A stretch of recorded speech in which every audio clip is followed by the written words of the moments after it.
नमस्कार मित्रांनो, स्वागत आहे तुमचं माझ्या पुन्हा एका व्हिडिओमध्ये। तर तुम्ही म्हणत असाल आज हे काय चालू आहे तुमचं नवीन। तर आज चालू आहे माझं पार्लरसाठी व्यवस्थित सामान ठेवण्यासाठी व्यवस्थित करून घेत आहे।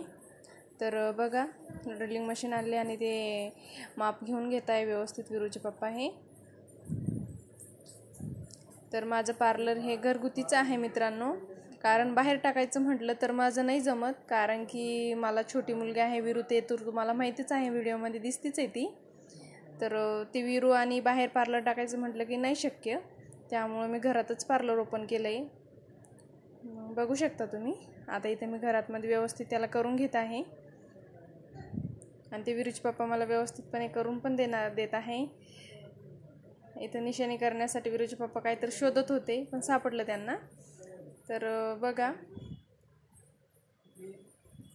आणि विरू पण सारखी मदत करत होती। आणि इथे ही माझी पार्लरची चेअर आहे।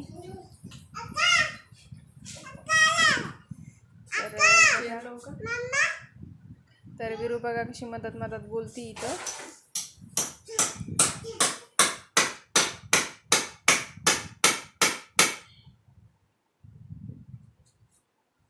गेला पॅक बसला का,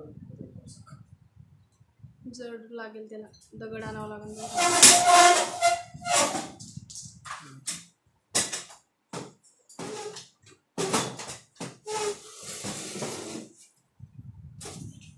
हो,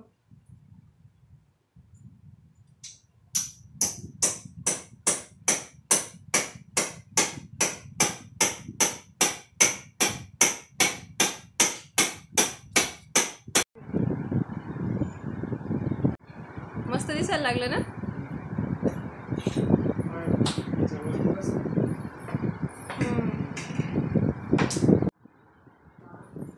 तर हे बघा, इथे विरू पण तिच्या पप्पासारखे कशी माप घेऊन बघतीये। कसं कळत असेल बरं का एवढं लेकरांना, बघा बरं। जसं तिच्या पप्पानी केलं तसंच करायला बघतीये आणि मला हसायला आलं तर बाजूला झालीये।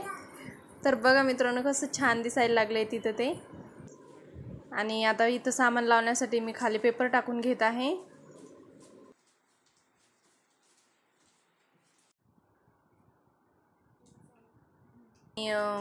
इथे विरूचे पप्पा मला सामान लावण्यासाठी मदत करत आहे। तर बघा, ते सामान लावत आहे आणि मी हाताखाली देत आहे त्यांना सामान। तर सामान कसं लावायचं खूप परेशानी होत होती, तर मग तरी पण लावलंच आहे बघा। तर शेवटी ते तुम्हाला दिसणारच आहेत। आणि विरू सारखी इकडे तिकडे पळत होती, काही बोलत होती, त्यामुळे तिलाही हे करावं लागत होतं। तर सामान सारखं म्हणजे बसायला हेच प्रॉब्लेमच येत होता आहे तिथे।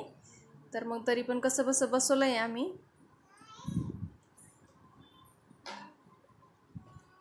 तर आता ॲड होतं की नाही सामान त्याच्यामध्ये काय माहिती, पण मग शक्यतो बसवण्याचा प्रयत्न चालूच आहे। बघा किती छान दिसतंय ते, तेवढ्यानंच किती भारी वाटायला लागलंय। रॅक बनवलंय तर विरूचे पप्पाला मी सांगत होती की हे इथं बसवा, ते तिथे बसवा। तर चालू होतं प्रयत्न। आणि हे बघा, विरू किती छानशी मदत करत आहे मम्मी पप्पाची। तर ती सारखी हाताखाली आणून देत होती सामान। तर बघू शकता तुम्ही किती छानपैकी, आणि किती कशी चकवत होती, पटकन द्यायचीच नाहीये। तर बघा किती छानपैकी मदत करू लागली विरू, एवढूशे हाताने। तर मित्रांनो, फायनली लुक आपला पार्लरचा तयार झालेला आहे। तर बघा कसं दिसतंय माझं पार्लर, घरगुतीचं आहे पण छान आहे। तर मित्रांनो, माझं पार्लरचा ॲड्रेस मी तुम्हाला सांगत आहे। तर भोकरदन काजल ब्युटी पार्लर, जैन मंदिर भोकरदन या ठिकाणी माझं पार्लर आहे। तर भोकरदन तालुक्यातील बायकांना ज्यांना कोणा यायचं असेल हा व्हिडिओ बघून, तर तुम्ही येऊ शकता। जैन मंदिराजवळ माझं पार्लर आहे। तर मित्रांनो, माझं पार्लर कसं वाटलं आहे तुम्हाला नक्की कमेंट करून सांगा। आणि व्हिडिओ आवडल्यास लाईक करा, शेअर करा आणि कमेंट करायला विसरू नका। तर मित्रांनो, सबस्क्राईब करणं फ्री आहे। तर तुमच्या एका सबस्क्रायबरमुळे आमचं खूप मनोबल वाढतं आहे। तर प्लीज मित्रांनो सबस्क्राईब करा असंच भरभरून प्रेम आम्हाला देत राहा. तर कसं वाटलं मित्रांनो माझं घरगुती पार्लर. तर चला भेटूया पुन्हा अशाच एखाद्या नवीन व्हिडिओमध्ये. तोपर्यंत बाय बाय.